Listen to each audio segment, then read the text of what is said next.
Hello दोस्तों, मैं आपका Sakya Arvind coaching centre मॉरियस class में आपका स्वागत है।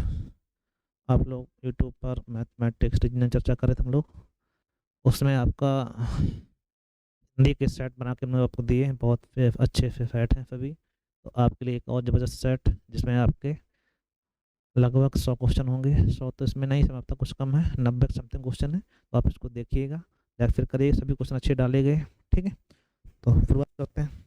पहला क्वेश्चन आपका, उन्मेष का तत्सम बताना है। उन्मेष शब्द है, उन्मेष तत्सम है। तो ये तत्सम संस्कृत का शब्द है उन्मेष, इसका होता है उत्पत्ति से संबंधित। ठीक है, तो फिर उन्मेष बोलते हैं, उत्पत्ति का तत्सम रूप है उन्मेष। ठीक है, सुत में कौन सा स्त्री प्रत्यय लगाने पर वो आपका स्त्री में कन्वर्ट हो जाएगा? तो आप कहेंगे आ लगा दो, आ स्त्री प्रत्यय, तो सुता क्या हो जाएगा? सुता। सुता पुत मीन्स पुत्र, सुता मीन्स पुत्री। नाक का बाल होना, ये मोस्ट इंपॉर्टेंट मुहावरा है, इसको ध्यान रखिए आप लोग। अत्यधिक प्रिय होना, अधिक प्रिय होना। अश्व का पर्यायवाची शब्द इनमें से कौन सा नहीं है? घोड़ा, घोटक है। कटक होता है सेना, किसका होता है? सेना का पर्यायवाची। ध्यान रखना, कटक किसका पर्यायवाची? सेना। ये आपका हो गया। चलो आगे देखते हैं हम लोग। ठीक है, चलो आगे देखते हैं। जो स्थान पर टिककर नहीं रहता उसके लिए एक शब्द बताना है। ठीक है भाई, इतनी से होगा नहीं तो यहीं रहेगा। जो स्थान पर टिक कर नहीं रहता उसके लिए एक शब्द, उसे बोलते हैं यायावर। क्या बोलते हैं? याया, घूमते रहने वाला। बुल दे ले हल बोलों से मोह हमने सुनी कहानी थी, खूब लड़ी मर्दानी वह तो झांसी वाली रानी थी। ठीक, ये पंक्ति किसके? सुभद्रा कुमारी चौहान जी की। ये आपकी झांसी की रानी कविता की पंक्तियां हैं। समास का शाब्दिक अर्थ होता है संक्षेप। क्या होता है? संक्षेप। चलो करते हैं हम लोग, आगे बढ़ाइएगा। हिंदी दिवस को मनाया जाता है 14 सितंबर को। ठीक है, निम्नलिखित में से विशेषण का प्रयोग हुआ है। राम जाता है, सीता फल खाती है, मेरी गाय काली है। मेरी गाय काली कैसा है? विशेषण। निम्नलिखित में से अधिकरण कारक का प्रयोग हुआ है। तो आप कहेंगे बहाना रूढ़, वाहन पर आरूढ़। ठीक है, क्या कहलाएगा? अधिकरण कारक। कुछ क्वेश्चन आपको लग रहे होंगे मेल खा रहे हैं, तो कुछ क्वेश्चन आपके मेल एक दूसरे से खा जाते हैं। जब सेट किए जाते हैं कहीं ना कहीं क्वेश्चन जो रिपीटेड होते हैं वो आ जाते हैं। ठीक है, शोक किस रस का स्थायी भाव होता है? तो आप कहेंगे करोड़ रस का। था क्या है? शोक। ठीक है भाई, आगे आपका है, सूरदास ने किस भाषा में सूर सागर को लिखा है? तो ब्रज भाषा। किसमें लिखा है? ब्रज भाषा। दोहा में कितनी मात्राएं होती हैं? तो दोहा में 24 मात्राएं होती हैं। कितनी होती हैं? 24 मात्राएं होती हैं, और 13-11 पर यति होती है। 13-11 पर यति होती है। विषम चरणों में 13-13 और सम चरणों में 11-11 मात्राएं होती हैं। जो अच्छे कुल में उत्पन्न होता है उसे कहते हैं कुलीन। क्या कहते हैं? कुलीन। ठीक है, कोई क्वेश्चन है जो अच्छे कुल में जन्म हो क्या कहलाएगा? कुलीन। आगे आपसे कहा गया है पापी में कौन सा विशेषण है? तो पापी कहेंगे गुणवाचक। कौन सा है? गुणवाचक। नवल सुंदर श्याम परीरा उल्लेख अलंकार होता है, उल्लेख ओपन नहीं है। तो फजल नीरद कल कांत थी। ठीक है, में कौन सा अलंकार है? तो अब इसमें देखना है कि इसमें रूपक अलंकार हो जाता है। फिर क्या हो जाता है? पूरा। कि एक केवल इतनी लाइन होती तो यहाँ पे आपका उल्लेख अलंकार था। उल्लेख अलंकार भगवान श्री कृष्ण स्वरूप वर्णन किया गया है। किस प्रकार से? तो जैसे फजल नीरद, नीरद मतलब आकाश की जो कांति चमक होती है, इस प्रकार से भगवान श्री कृष्ण का शरीर वर्णन किया गया है। तो यहाँ रूपक अलंकार भी है। बीजक किसकी रचना है? तो आप पता है कबीरदास जी की रचना है। हिंदी में सर्वप्रथम प्रकाशित समाचार पत्र का नाम है उदंड मार्तंड। कौन सा? उदंड मार्तंड। इसको ध्यान रखिए आप लोग, अच्छे क्वेश्चन है सभी। किस रस को रसराज कहते हैं? ध्यान रखिए, श्रृंगार रस को रसराज कहा जाता है। इसका स्थायी भाव रति होता है। हास्य का स्थायी भाव हास्य आपका। वीर रस का आपका उत्साह होता है। घनानंद किस युग के कवि माने जाते हैं? तो घनानंद रीतकालीन युग के कवि। किस युग के कवि हैं? रीतकाल के कवि। ठीक, निम्नलिखित में से शुद्ध बरतने वाला शब्द चाहिए। आशीर्वाद आप लिखना सीख लीजिएगा। आशीर्वाद में वाफिर आता है, इसको ध्यान रखिए, आशीर्वाद। ठीक है, को से किस व्यक्ति कारक चिन्ह का बोध होता है?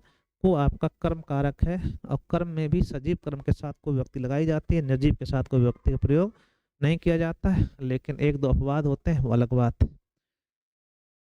बचदानंद हीरानंद बादशाह का पूरा उपनाम क्या है? तो इन्हें कहते हैं हीरानंद बादशाह आगे जी। क्या कहते हैं? इनका उपनाम है आगे। क्या है? आगे। ठीक है। है भाई। बिहारी के दोहे प्रसिद्ध है, क्या प्रसिद्ध है? बिहारी के दोहे। ठीक है। पुनर्जन्म का संधि विच्छेद होगा पुनः धन जन्म, पुनः धन जन्म क्या हो जाता है? पुनर्जन्म। विसर्ग संधि का नियम लगता है, कौन नियम है? विसर्ग संधि। ठीक है भाई, चलो आगे देखते हैं हम लोग। आगे आपसे दिया गया है, इसमें यहाँ रखो ऐसे, नाभिक का संधि विच्छेद करना है। नौ धन एक होता है, नौ धन एक, ओ नौ धन एक बराबर नाभिक, कौन संधि है? अयाधि संधि। कानन किसका पर्यायवाची है? कानन आपका जंगल, तो इसमें वन का पर्यायवाची किसका? वन। बिहिप पक्षी का हो जाता है, पुष्प पुष्प का है।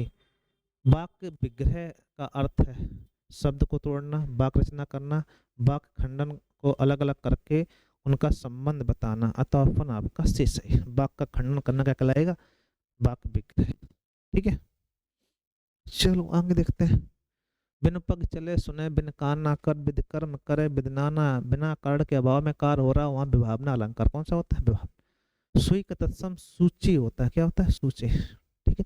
परसीमन, ये आपको ध्यान रखना, एक बार हमने संभवतः कहीं पे एक बार गलत हो गया है, तो इसमें दोनों दिए गए अलग अलग, एक ससीमन देता है, एक निस्सीमन देता है, तो रियल में आपका परसीमन का निस्सीमन आप सही करना। इसको एक बार हम पे गलती हो चुकी है, वहाँ सही कर लेना। ठीक है, इसे पहले वीडियो में बनाया था, उसमें हमने फैथ ससीमन करवा दिया था।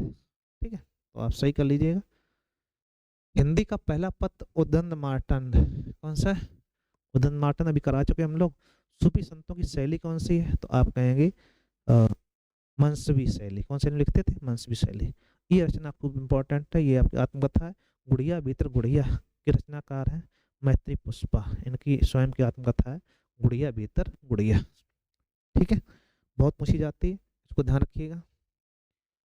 अकृतवाच्य के भेद बताना है। अकृतवाच्य मतलब जो कृतवाच्य ना हो, दो ही बच्चे हैं, कर्मवाच्य और भाववाच्य। कर्मवाच्य और भाववाच्य। कृतवाच्य में कृतवाच्य हो गया, अकृतवाच्य मतलब जो कृतवाच्य नहीं है, और फिर क्या कहें हम लोग? कर्मवाच्य और भाववाच्य। गोविंद तुलसीदास का निधन वाराणसी किस घाट पर हुआ था? ये पूछा जाता कई बार, तो 80 घाट पर हुआ। किस घाट पर हुआ? 80 घाट। भक्तमाल की रचना है, तो भक्तमाल नावादास जी ने लिखी हुई है। किसने लिखी हुई? भक्तमाल रचयिता नावादास। नरसी का मायरा मीराबाई जी। जब क्रिया का संबंध कर्ता से हो, वहां वाक होता है, वहां वाक कौन सा होता है? कृतवाक। भूतों अर्थात जीवों द्वारा होने वाला दुख, वाक के लिए कौन सा एक शब्द? ये अधिभौतिक करवाया जाता है, इसको आप ध्यान रखिएगा। एक बार हमने समाप्त अध्याय करवा दिया है, तो ये भी एक आध कई गलतियां होती हैं, कई बार कई पढ़ने में आता है, तो अधिभौतिक कहिए, क्या कहें हम लोग? अधिभौतिक। ऊंट की चोरी न्योरे, न्योरे का अर्थ है जान जोखिम में डालना। बड़े काम छिपकर नहीं किया जा सकते हैं, ध्यान रखना, बड़े काम करने हैं तो आपको खुल के करने पड़ेंगे। ऊंट की चोरी न्योरे न्योरे नहीं होती। पंकज में समास बताना है। पंकज में पंक मीन्स कीचड़, जा में जन्मा हुआ, कीचड़ जो पैदा हुआ, अर्थात कमल, वहां होता है बहुब्रीहि समास। कौन समास होता है? बहुब्रीहि। अयोग बहा कहा जाता है अनुस्वार और विसर्ग को क्या कहते हैं? अयोग बहा कहते हैं। एक और अजगर लख, एक और मृगराज, बिकल बटोही बीच में परियो मूर्छा खाए। ठीक है, इसमें आपका कौन सा रस है? तो एक बार मृगराज और एक बार अजगर हो, तो बीच में जो व्यक्ति होगा उसमें कितनी भयंकर आपका भय व्याप्त होगा, ये आप जान सकते हो। कौन सा रस है? भयानक रस। ठीक है, इसीलिए वो कैसा हो गया? मूर्छित हो गया बेचारा। ठीक है भाई। से व्यक्ति निम्न में से किस कारक के लिए प्रयुक्त होती है? तो से कर्ण के लिए होती है, पदान के लिए होती है। इसमें कर्ण दिया गया, कर्ण के लगाते हैं हम लोग। उसने नहाकर भोजन कर लिया, एक काम खत्म करके दूसरा काम चालू हो जाए, उसे बोलते हैं पूर्वकालिक क्रिया। कैसे कहते हैं हम लोग? पूर्वकालिक क्रिया का पाठ। ऊंची चढ़ आपन भवन में टेरत है दई, ले अचला मुख आसुमन पोंछत उधर गात रही। ये मीराबाई जी की पंक्तियां हैं, बहुत इंपॉर्टेंट है, इनको ध्यान रखना। पंक्तियां पूछे किन की हैं कहते हैं हम लोग? बिरहन बाबरी सी भाई। ठीक है, मीराबाई जी की पंक्तियां हैं। मनोहर संधि का विच्छेद करिए आपको। मनोहर का संधि विच्छेद चाहिए आपको। मनाधन हर होता है, क्या हो जाएगा? मनोहर। देहात शब्द का विशेषण हो जाएगा देहाती, क्या हो जाएगा? देहाती। यह कमला की गाय है, कौन सा कारक है? कमला की गाय है, तो क्या कहेंगे हम लोग? संबंध कारक। कौन सा है? काकी के कौन आएगा? संबंध कारक। मनोरथ में संधि विच्छेद मना धन रथ होता है, विसर्ग संधि होती है, आपको ध्यान रखना है, इंपॉर्टेंट है, कई बार पूछा जाता है।